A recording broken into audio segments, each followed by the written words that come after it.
Meanwhile, President Biden says he spoke with former President Trump on the phone after the shooting.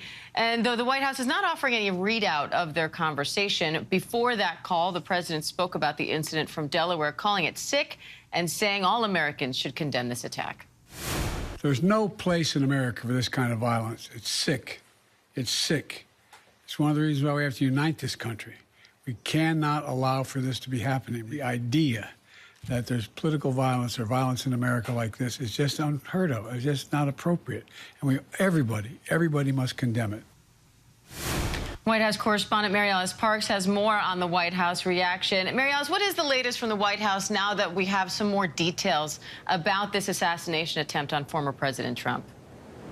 Yeah, Diane, the president left Rehoboth, Delaware last night and made it back to the White House, returned here late last night. We know that he's been receiving regular briefings from members of his cabinet, his national security team, as soon as he learned of the incident. And, of course, these briefings at the highest level, as you can imagine. The Secretary of Homeland Security, his senior advisors on Homeland Security, the Director of Secret Service, all continuing to give the president updates as they try to get to the bottom of this, as they try to understand this and unpack it as the national security situation that it is. You showed there a little bit of the president's statement. Like you said, we did not get a formal readout of that call between the president and the former president. The president did offer, of course, his prayers, said that he was hoping that Donald recovered very quickly. He spoke in personal terms about the former president. And like you said, he really called on the country to unite in this moment. He condemned the political violence in the strongest of terms, said there is no place in America for this kind of violence. It's sick. It's sick. It's one of the reasons we have to unite this country, Diane.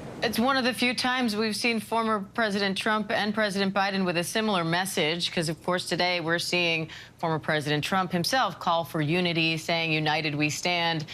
So I wanted to go to what independent candidate Robert F. Kennedy Jr. is also saying. He is the son of assassinated U.S. Attorney General Robert F. Kennedy. He's the nephew of assassinated President John F. Kennedy. And he's calling on Biden to offer Trump a podium and to jointly address the nation together. How's the White House responding to that suggestion? Yeah, I haven't seen a formal response to that yet. We've, of course, been asking the White House, the campaign.